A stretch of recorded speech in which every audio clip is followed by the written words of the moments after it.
So now let's get started with our kickoff address. I'd like to welcome Duane Dankesreiter. Duane is the Senior Vice President of Research and Innovation at the Dallas Regional Chamber.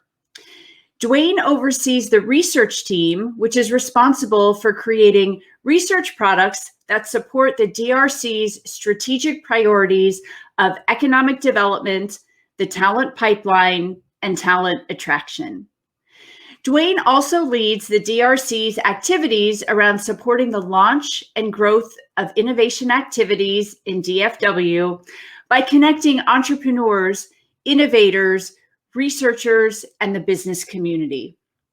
In 2013, Duane and his team were a grand prize winner in the American Chamber of Commerce Executive Awards for Communication Excellence Competition.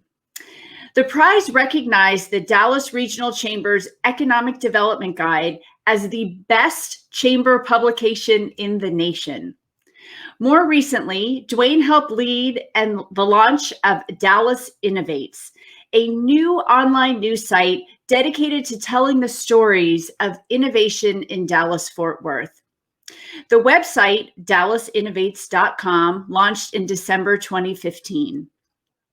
Duane joined the DRC in August 2009.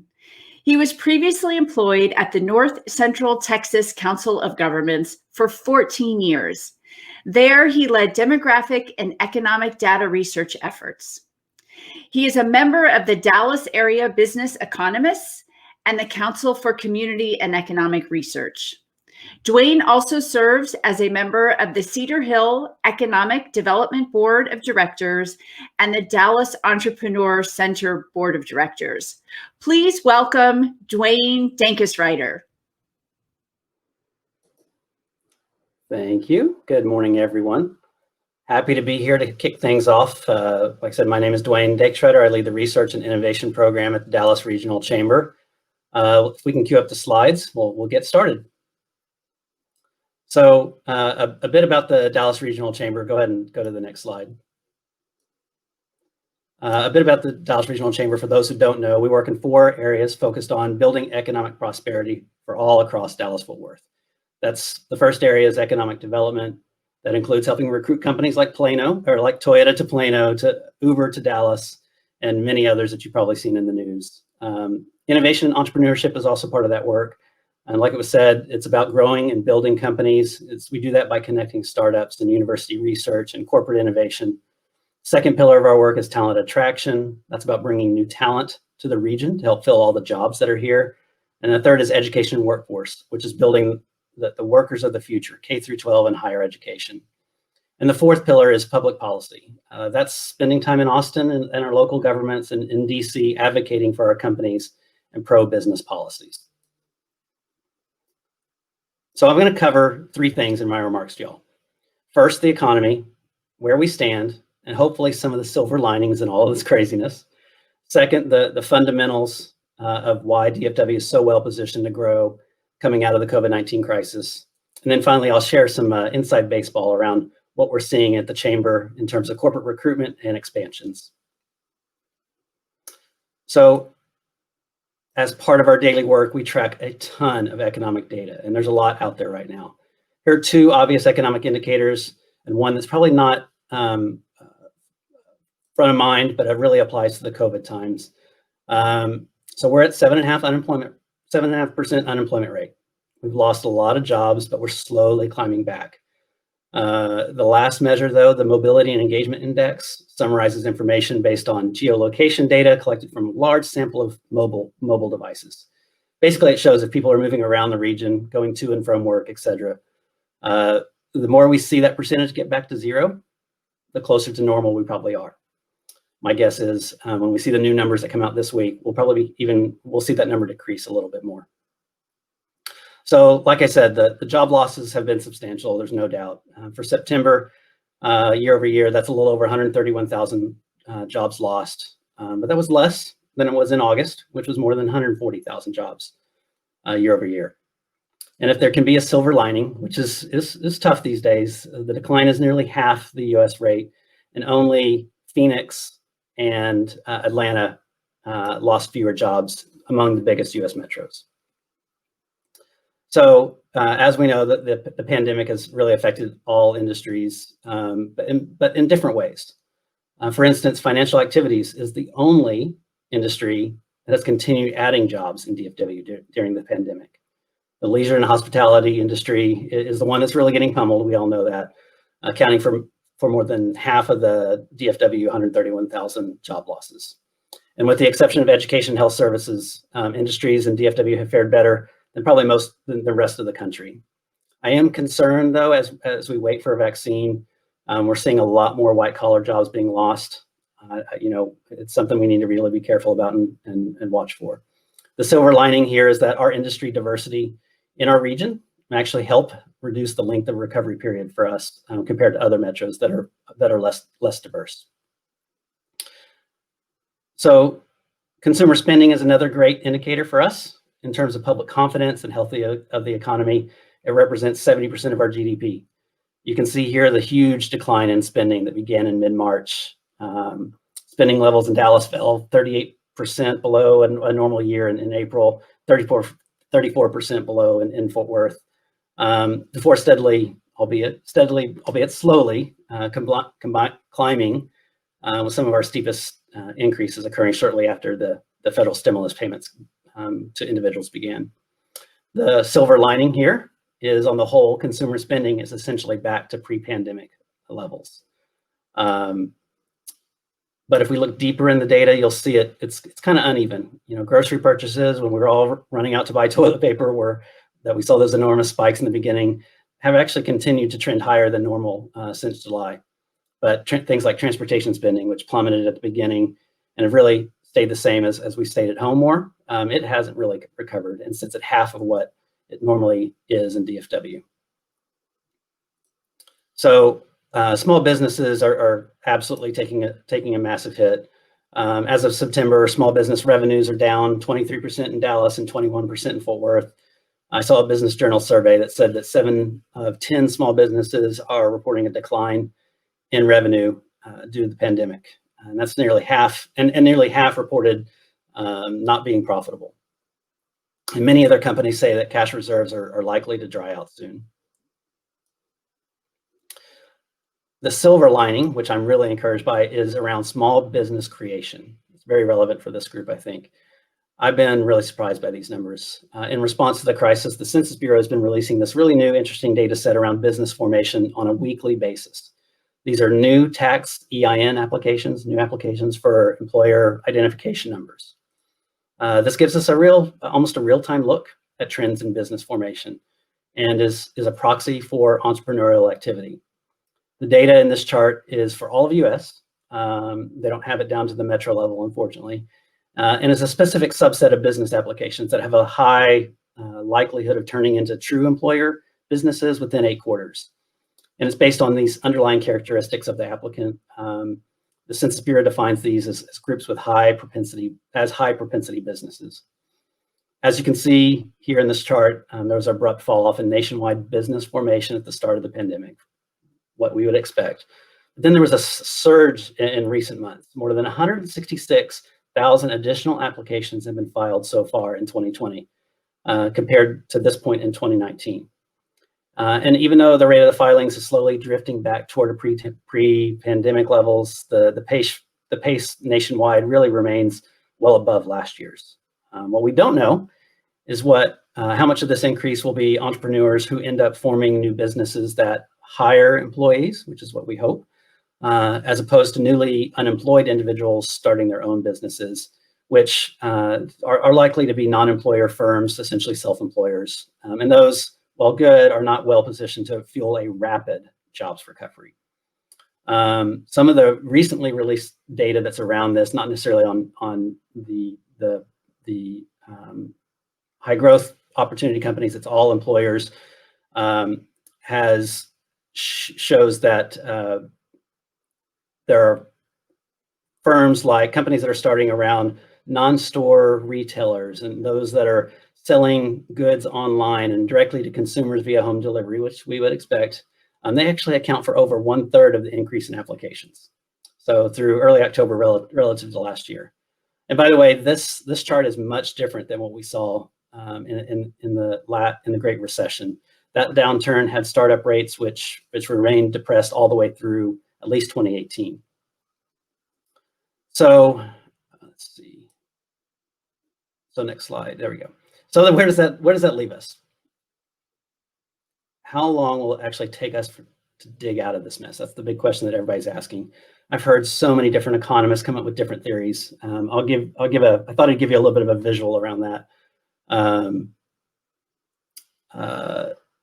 You can see here the different shapes of a recovery. A U-shaped recovery is getting lots of attention right now. The idea is that after the initial shock of the crisis, there's a gradual drop in the economy, which stagnates for a while. Then you get a relatively healthy rise, i.e. when a vaccine starts to get delivered.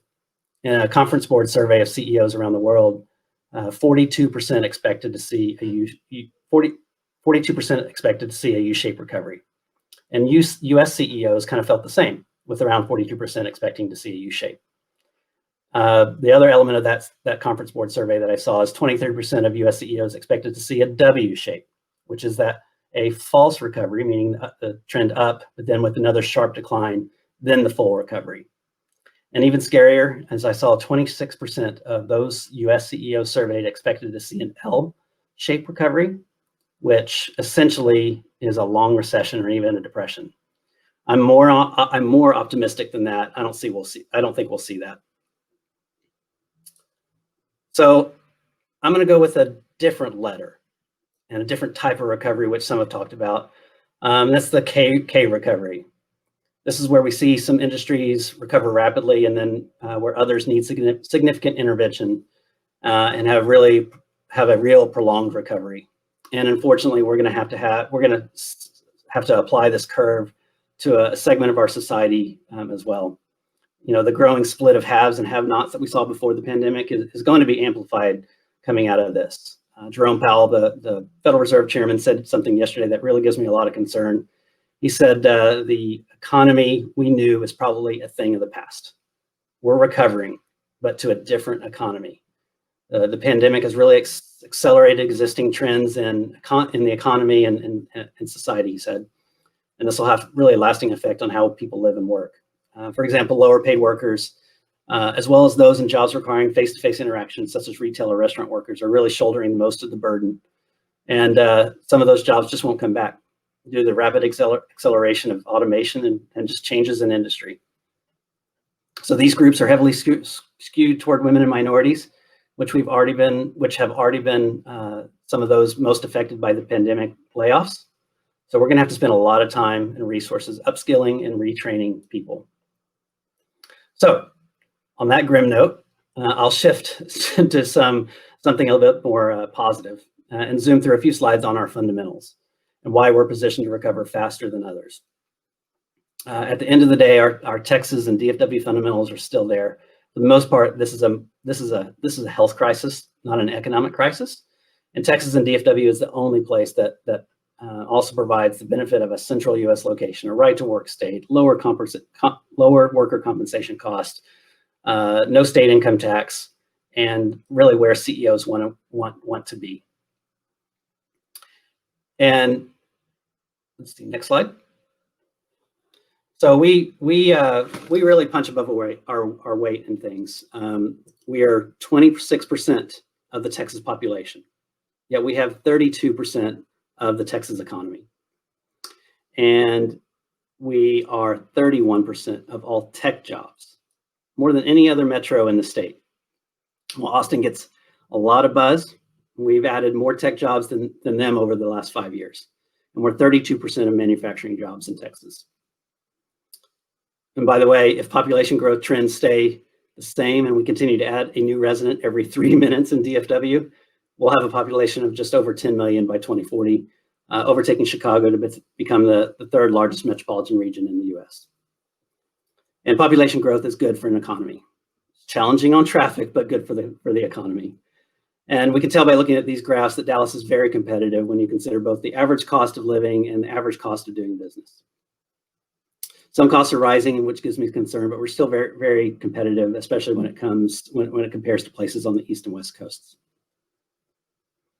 So we're incredibly diverse, and our relocation and expansion projects that we work reflect that. We are ranked at the top of a lot of industries in terms of new relocation and places that site selectors tend to steer clients. We're always in that list among those projects. And this is my favorite slide. We are the headquarter of headquarters. DFW is home to 30% of Fortune 10 companies. 3 of the 10 largest US companies are headquartered in the US. No other metro in the US has more than one Fortune 10 HQ. It's really hard to believe, but New York, Chicago, and Los Angeles have no companies in the top 10. Those other companies are in places like Bentonville and Omaha. And I say this all the time. If you're a B2B startup, this is the best place to be. The companies you want to sell to are all here. And, we're producing the talent for those companies and producing those talent for startups and new businesses. This year, at the Chamber, we spent time studying the higher education landscape across the state. We decided we'd put a stake in the ground. And we said the DFW region is the intellectual capital of Texas. We're not really great sometimes about boasting about our universities, but we really need to be doing this. And this is that stake that we're gonna say a lot more of. We have more Carnegie designated R1 and R2 research universities than any other metro, Texas metro. We are the #1 region in Texas for higher ed enrollment and degree completion. And more importantly, when they graduate, they stay in DFW. So I'll close. I'm probably moving a little fast, but we'll open it up to questions. I'll close with a brief look at some inside baseball, things that we share with our members sometimes and share with others in the community, things that we're seeing at the Chamber. So we are working 95 total relocation and expansion projects. 41 of those projects were launched before March, and 54 projects have generated since March 13th. We are busier than ever. New and active projects include, we've got more Fortune 500 companies considering headquarter relocations. We've got multiple headquarters and office projects for financial services companies. We're talking with several headquarters for consumer goods and retail companies. We've got tech company offices and centers of excellence expansions. Really, really strong for us. We've got a medical device company headquarters looking at the region. We've got some large food and consumer manufacturers, logistics operations, and big data centers looking here. I would expect more companies to be looking at DFW by year's end and really into early 2021. And hopefully some announcements soon too. So at the end of the day, we're still Dallas. We're still DFW in the region in Texas. Those comparative advantages that are always been there are likely to be enhanced coming out of this.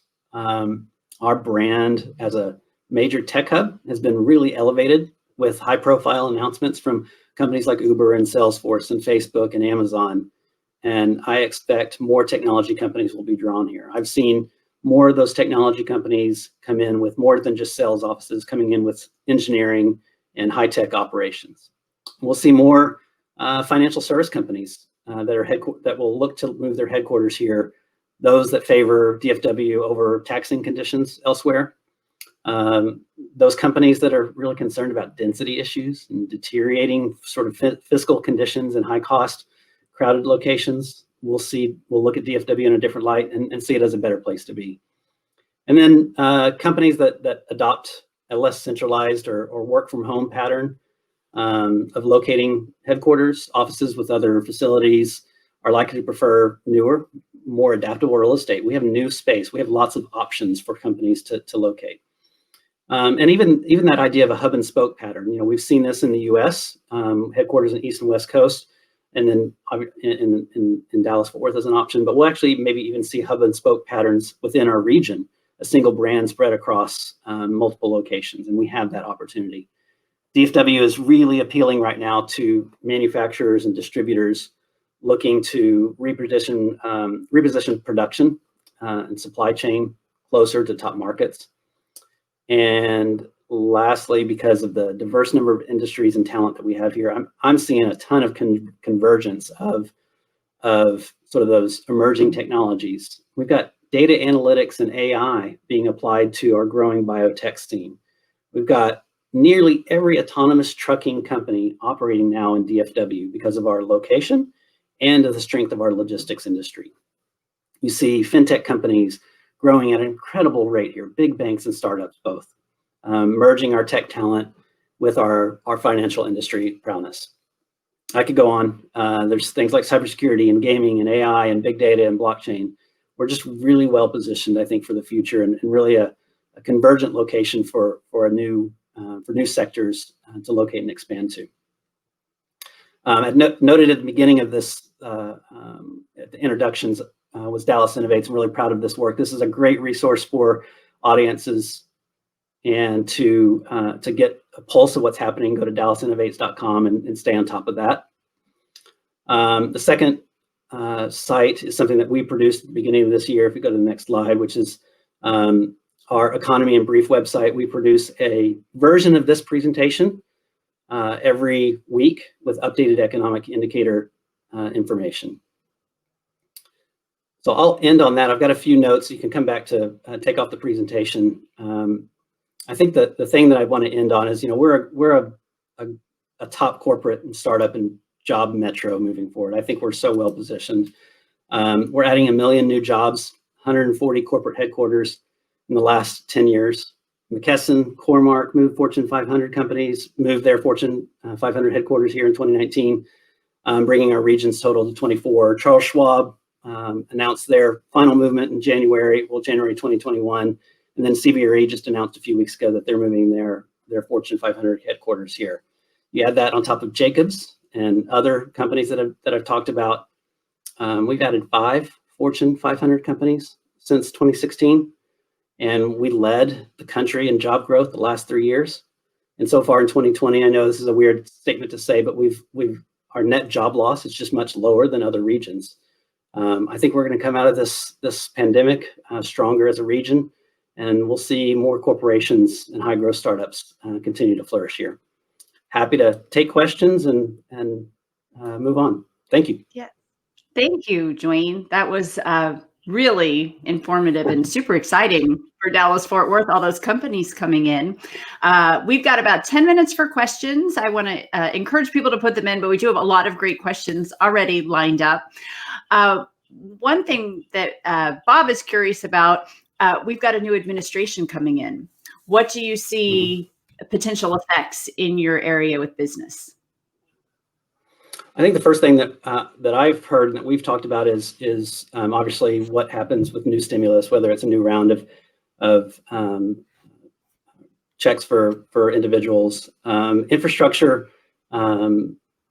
projects coming into the queue, new projects that could actually support our region. We're looking at those things and saying what's in the pipeline that we can quickly get federal funding for.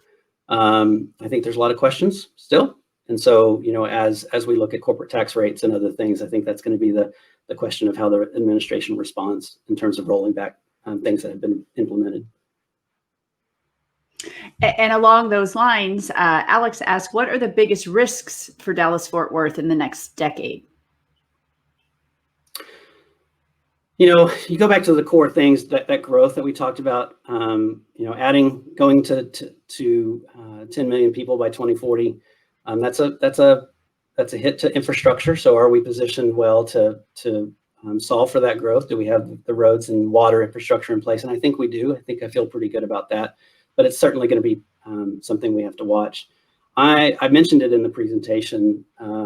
I do really worry about that split of the haves and have-nots in our region. It is growing, and that idea of upskilling and putting workers into different industries is going to be a challenge.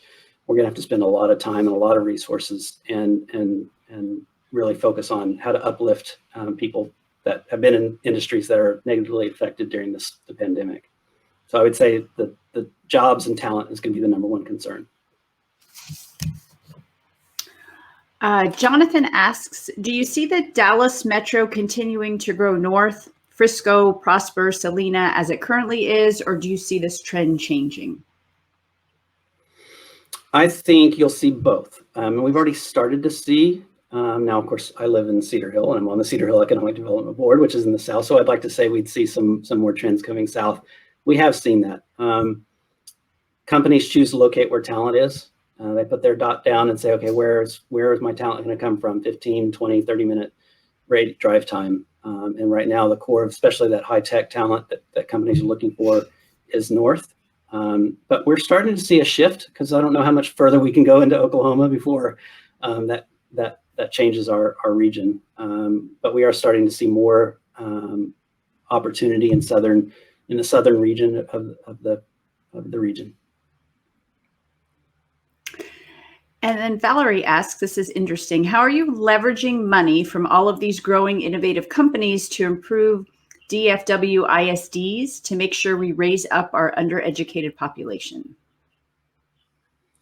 Yeah, I mean, I think there's lots of examples where our ISDs across the region have partnered with corporations, and in Dallas ISD in particular, the Chamber's been supportive and worked on a program called PTech, which is bringing corporations into the schools, bringing their employees into the schools. Some firms actually have a small division operating at high schools in Southern Dallas, and they're aligning and training up those things, the skill sets that they're looking for with the students, so they can see and feel the opportunities that may come their way.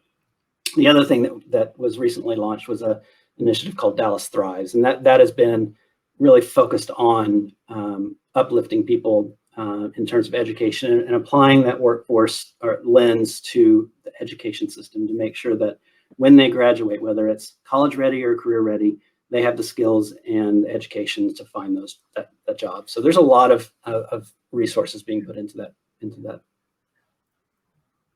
Yeah, that's wonderful. And based on the latest relocations announced and in queue, what will be the top industries with HQs in Dallas? I do continue to see the financial services industry being, just a big core. And that's not just the banks. It's the things that support operations, the advanced services, the things that support headquarter operations. So finance, fintech, and then the back office things that support all those are going to continue to grow. Like I said in the presentation, I'm seeing a shift of companies who would come here over the last few years and bring their sales office first, especially from the East and West Coast, because this is their market, this is where they want to be, to now bringing talent in terms of the software engineering and hardware engineering side. And I think that's going to be amplified, and that just goes back to kind of the trends that we've seen over the last year. And so do you think that will help the issue of the loss of white collar jobs?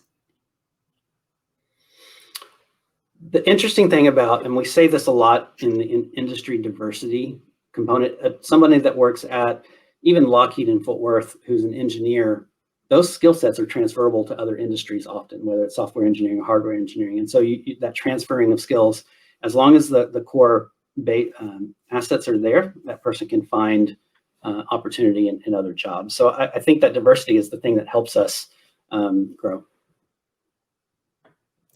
And you mentioned retail earlier. When you talked about that being a recovering type of business, were you talking about online or brick and mortar, or both?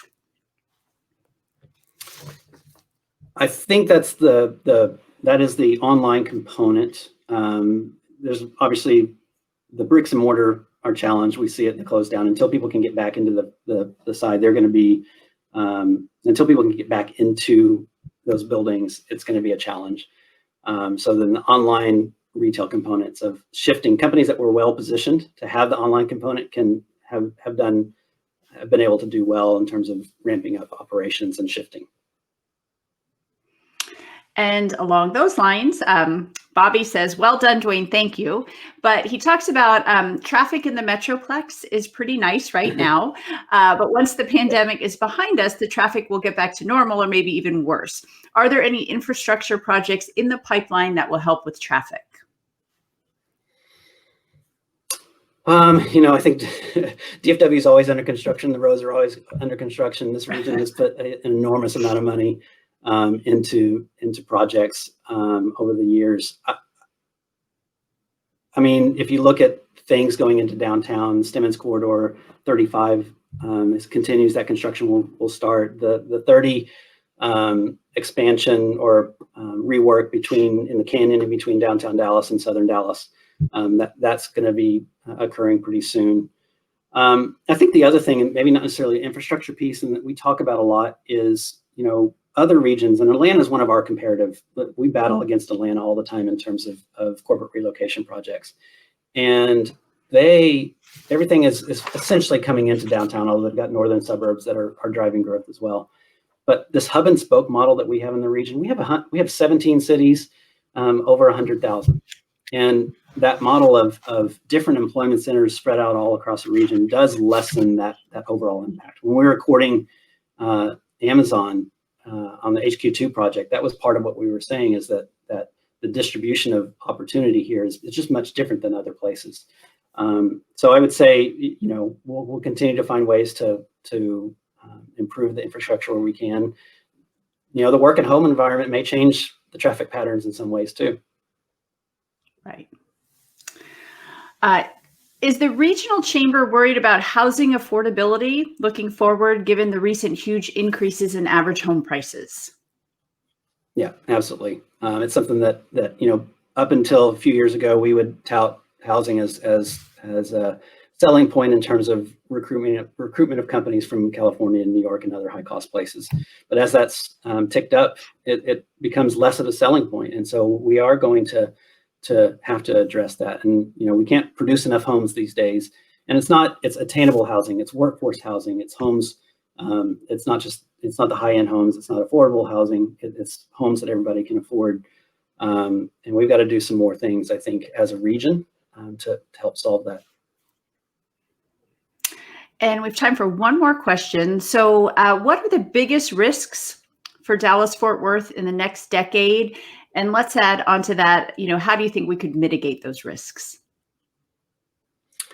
Talent is still, education and talent are the core things. If we don't fix the inherent issues of pathways and pipelines of people coming out of high school and into college and into the workforce, if we don't fix those things and are producing talent, we'll lose out.